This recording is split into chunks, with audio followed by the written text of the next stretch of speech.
함께 나누실 말씀 창세기 50장 15절부터 26절까지 말씀입니다. 한 절씩 교독하겠습니다. 요셉의 형제들이 아버지의 죽음을 보고 말했습니다. 혹시 요셉이 우리에게 원한을 품고 우리가 그에게 했던 모든 잘못에 대해 안갚음을 하면 어떻게 하지? 그들이 요셉에게 전가를 보냈습니다.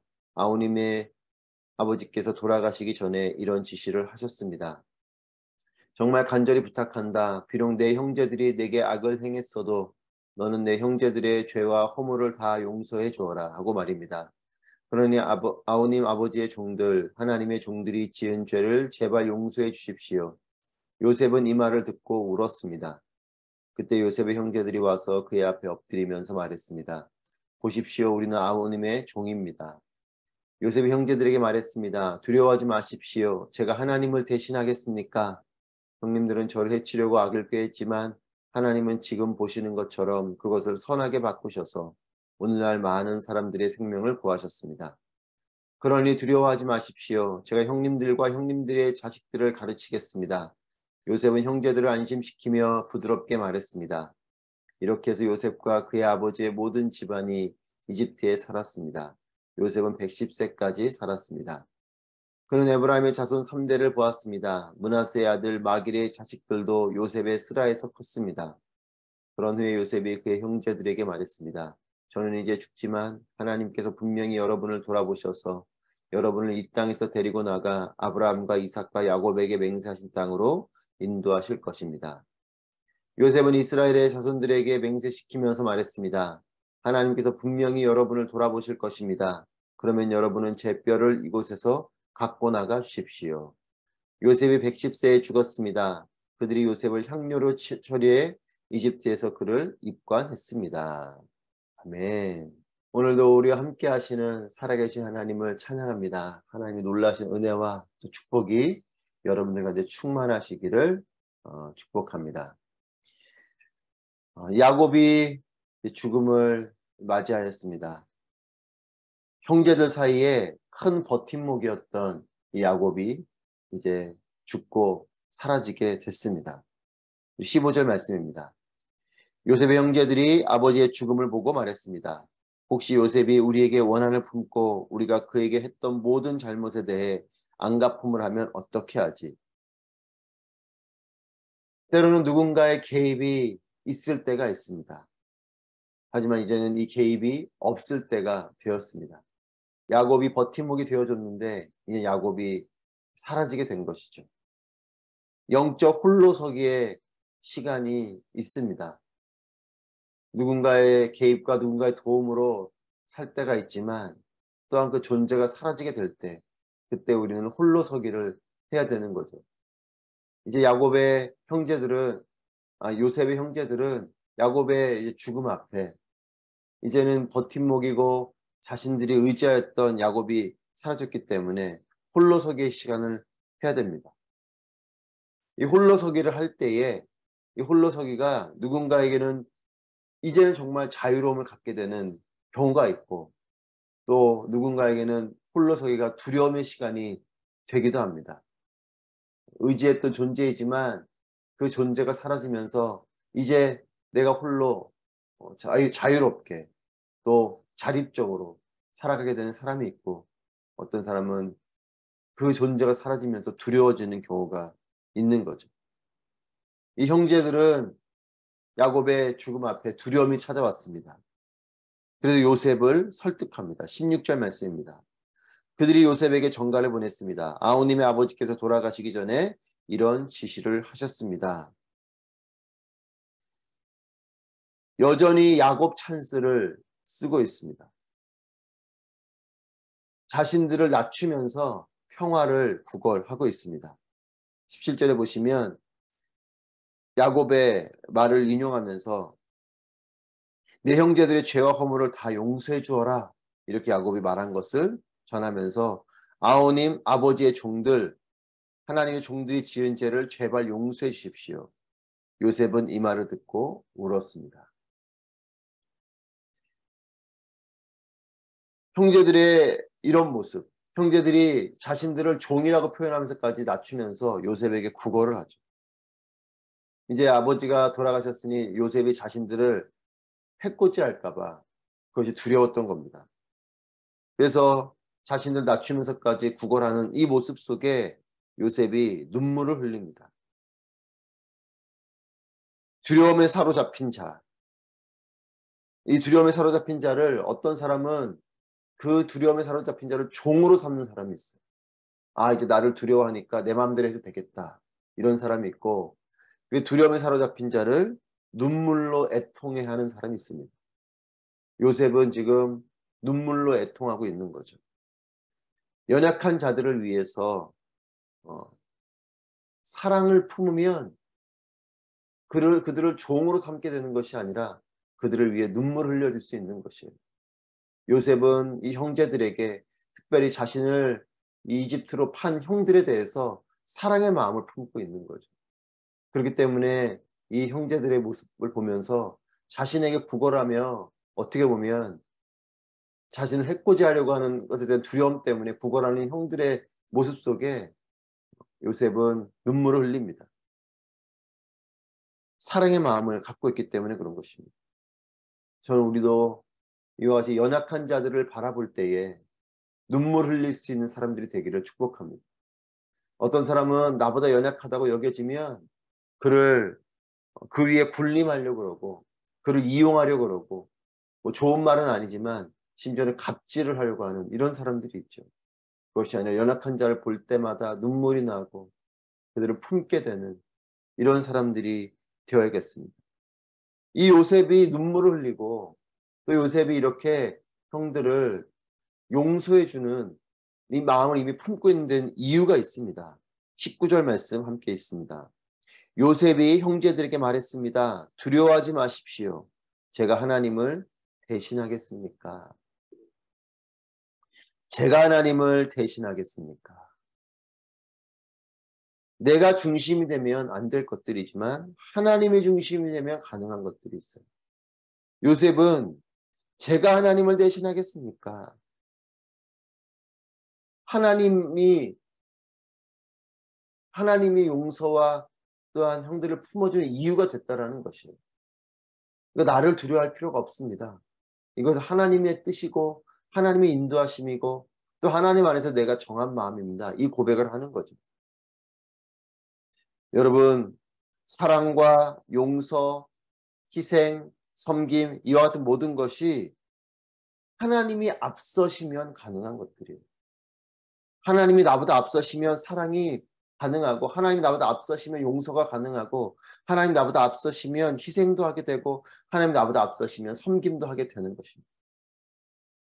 어느 경우는 내가 하나님보다 앞서기 때문에 사랑이 힘들고 내가 하나님보다 앞서기 때문에 용서가 힘들고 희생이 힘들고 섬김이 힘든 것이에요. 나의 기준과 나의 마음이 있지만 하나님이 앞서시면 용서하게 되는 겁니다. 사랑하게 되는 겁니다. 그 연약한 자들을 바라볼 때 눈물이 나는 거죠. 저는 우리 모두도 이와 같이 요셉과 같은 고백을 하게 되길 바랍니다. 내가 하나님을 대신하겠습니까? 내가 하나님보다 앞서겠습니까? 이런 고백이 우리 가운데 있길 바랍니다. 20절 말씀입니다. 형님들은 저를 해치려고 악을 꾀했지만 하나님은 지금 보시는 것처럼 그것들을 선하게 바꾸셔서 오늘날 많은 사람들의 생명을 구하셨습니다. 형들은 요셉을 판 것 때문에 두려운 마음에 지금 요셉에게 구걸하고 있지만 요셉은 형님들이 저를 해치려고 악을 꾀했지만 하나님은 지금 보시는 것처럼 그것을 선하게 바꾸셨다. 그리고 그것을 통해서 많은 사람들의 생명을 구하셨다. 하나님 안에서 지난 시간들이 해석이 되고 있습니다. 요셉은 이 모든 상황들을 하나님의 눈으로 하나님의 마음으로 이미 해석한 것이에요.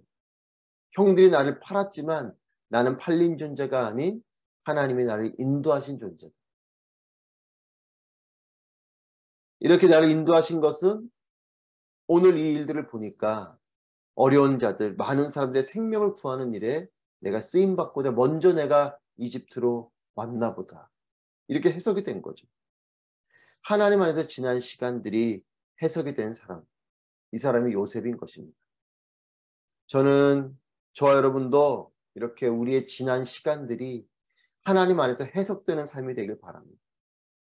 고난도 하나님 안에서 해석이 되면 원망이나 불평이 사라지고 하나님 안에서 감사가 있게 되고 또 그 고난을 넘어서 이루게 될 하나님의 일들을 바라보면서 새로운 소망과 비전을 품게 되는 것이죠. 저는 지금 우리의 삶 가운데 펼쳐지는 여러 일들 속에 그것이 고난은 고난대로, 축복은 축복대로 하나님 안에서 해석되어서 그것이 고난이든 또한 그것이 기쁨의 일들이든 하나님 안에서 그 일들이 새롭게 쓰임받게 되는 삶이 되길 바랍니다. 22절 말씀입니다. 이렇게 해서 요셉과 그의 아버지의 모든 집안이 이집트에 살았습니다. 요셉은 110세까지 살았습니다. 여러분 이렇게 해서 여기에 밑줄을 쳐놓으셔도 좋겠습니다. 앞의 일들을 다 받는 이야기죠. 이렇게 해서 그 이집트의 아버지의 모든 집안이 살게 됐고 요셉은 110세까지 살았다 이 이야기를 합니다. 하나님의 인도하심이 있는 것입니다. 하나님이 요셉을 이렇게 인도하셨고 그로 인해서 요셉으로 인해서 야곱의 집안 사람들이 이집트에 살게 됐다라는 것이죠. 지난 시간을 정리하면서 이렇게 해서는 한마디로 뭐냐, 하나님이 이와 같이 일하시고 역사하시고 인도하셔서 이 많은 이야기들, 요셉이 이집트로 왔고 그로 인해서 형들이 곡식을 사러 오는 일, 그리고 야곱 집안 사람들이 내려오는 일, 이와 같은 일들이 펼쳐지고 그들이 이렇게 이집트에 이제 정착해 살게 된 것이다 라는 것이죠. 하나님의 인도하심입니다. 하나님의 일하심 때문에 이집트에 살게 된 것이죠. 요셉 때문이 아닙니다. 하나님의 일하심 때문에 이렇게 살게 된 거죠. 그래서 이렇게 해서 이것은 하나님의 인도하심으로 라는 뜻이에요. 저는 우리의 삶에도 하나님의 흔적들, 하나님의 일하심이 있게 되시기를 축복합니다. 여러분 신앙생활은 그 삶의 여기저기에 하나님의 흔적이 있는 것이 신앙생활이에요. 그냥 교회 오가고 하는 것이 신앙생활이 아니고 신앙의 생활을 한다는 것은 우리의 삶의 구석구석 이곳저곳에 하나님의 손길, 하나님의 일들이 있는 것이 신앙생활이죠. 우리의 삶에 이런 기록이 있으면 좋겠어요. 이렇게 해서 즉 하나님의 인도하심이 있어서 이 한 사람은 이와 같이 살았다. 여러분 이것이 우리의 인생의 기록이면 얼마나 좋겠습니까? 우리가 그런 기록이 되길 바라고 그런 삶이 되기를 바랍니다. 24절 말씀 함께 있습니다. 그런 후에 요셉이 그 형제들에게 말했습니다. 저는 이제 죽지만 하나님께서 분명히 여러분을 돌아보셔서 여러분을 이 땅에서 데리고 나가 아브라함과 이삭과 야곱에게 맹세한 땅으로 인도하실 것입니다.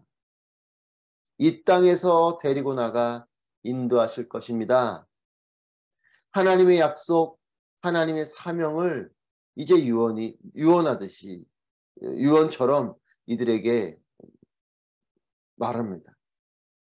저는 이제 죽지만 하나님께서 분명히 여러분을 돌아보신다. 그리고 여러분들을 가나안으로 인도하실 것이다. 가나안으로 들어가는 것을 선포하고 있어요.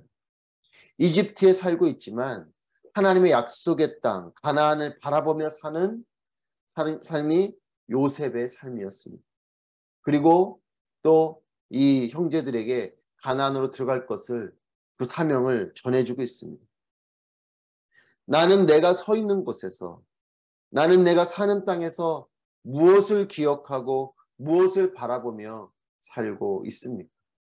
요셉은 이집트에 살지만 가나안을 기억했고 가나안을 향해 나아가는 그 이스라엘 백성들의 사명을 기억하고 있었던 것이죠. 여러분 우리도 내가 지금 서 있는 곳, 내가 지금 살고 있는 이 땅에서 내가 무엇을 기억하고 있는가, 또한 무엇을 바라보며 나아가는가, 이것이 그리스도인의 삶인 것입니다. 저는 우리가 지금 아부다비에 살고 있고 또한 2022년 11월 23일을 살고 있는데 내가 서 있는 자리, 내가 서 있는 시간 속에서 내가 무엇을 기억하고 무엇을 바라보고 있는가, 이것을 다시 한번 돌아보고 그것을 하나님 안에서 내가 무엇을 기억해야 되는가 여러분 다짐하길 바라고 또 하나님 안에서 바라보게 되는 것들이 있게 되길 바랍니다. 이것이 비전이요. 이것이 그리스도인의 삶인 것이죠. 하나님의 말씀, 하나님의 사명, 하나님의 비전 이와 같은 것은 마음에 새겨지는 것이에요. 여러분 마음에 새겨지면 기억하게 되고 바라보게 되는 것입니다. 저는 우리의 가슴 속에 이와 같은 것들이 새겨져 있길 바랍니다. 말씀도 마음에 새겨지는 것과 머리에 새겨지는 건 달라요. 심지어 암송하는 말씀이어도 그 말씀이 깨달아져서 마음에 새겨지는 것은 다른 것입니다. 그냥 달달달달 주문 외우듯이 말씀을 외우면 그 말씀이 내 삶을 변화시키는 말씀이 되진 않지만 말씀이 마음에 새겨지면 그것은 우리에게 비전이 되고 또 우리에게 삶을 살아가게 되는 놀라운 능력이 되는 거죠. 요셉의 마음속에 새겨진 가나안, 이것은 비전이고 사명이었습니다. 그것을 또한 형제들에게 전해주고 있는 것이죠. 25절 말씀입니다. 요셉은 이스라엘 자손들에게 맹세시키면서 말했습니다. 하나님께서 분명히 여러분을 돌아보실 것입니다. 그러면 여러분은 잿뼈를 이곳에서 갖고 나가 주십시오. 하나님께서 분명히 여러분을 돌아보실 것입니다. 여러분 이 말씀에도 밑줄을 쳐놓으시면 좋겠어요. 하나님께서 분명히 저도 여러분들에게 동일하게 이렇게 축복합니다. 하나님께서 분명히 여러분을 돌아보실 것입니다. 아멘. 이 축복이 우리에게도 있음을 믿습니다. 하나님께서 분명히 여러분을 돌아보실 것이에요. 분명히 우리의 삶을 하나님은 돌아보십니다. 여러분 태양이 해바라기를 향해서 빛을 비추고 또 해바라기가 태양을 바라보면서 아름답게 서 있듯이 우리의 삶은 하나님께서 우리를 돌아보시고 또 우리는 해바라기처럼 하나님을 바라보는 이것이 그리스도인의 삶인 것이죠. 내가 서 있는 땅에서 내가 서 있는 이 시간 속에 하나님이 나를 돌아보신다 이 믿음을 가지고 내가 또 하나님을 바라보는 이것이 진정한 신앙 생활인 것입니다. 그리고 이것이 진정한 그리스도의 삶인 것이고 이것이 가장 복된 삶인 것이에요. 하나님이 날 돌아보심을 믿고 나도 하나님을 온전히 바라보는 이와 같은 삶을 우리 모두가 살게 되기를 축복합니다. 여러분 하나님을 배신하는 것이 없습니다. 하나님 중심이 되는 삶이 되시기를 축복합니다. 하나님 안에서 모든 것들이 해석되는 그런 삶이 되시기를 축복합니다. 하나님께서 돌아보시고 또한 하나님을 온전히 바라보는 우리 모두의 삶이 되기를 축복합니다. 요셉의 이 이야기를 끝으로 창세기가 마쳐집니다. 하지만 그 이후에 하나님의 이야기는 계속적으로 이어지죠. 우리의 삶에도 하나님을 바라보며 또 주님 오심을 보는 그날까지 또 우리가 주님께로 가는 그날까지 하나님과 동행하며 하나님을 앞세우고 또 하나님을 따라가고 하나님께 순종하고 하나님을 바라보고 또 하나님 안에서 우리의 지난 시간들이 또 앞으로 내다볼 시간들이 해석되어지고 바라보아지는 그런 은혜의 삶, 복된 삶이 되는 모두가 되시기 주님의 이름으로 축복합니다. 기도하겠습니다. 오늘 말씀을 통하여 함께 기도하실 때에 하나님보다 앞서지 않는 또 하나님이 중심적인 그런 삶을 살게 하여 주시옵소서. 하나님 안에서 삶의 모든 것들이 해석되고 이해되는 삶이 되게 하여 주시옵소서. 하나님께서 돌아보시고 또 하나님을 온전히 바라보는 삶이 되게 하여 주시옵소서. 함께 말씀을 기억하면서 기도하도록 하겠습니다. 기도합니다.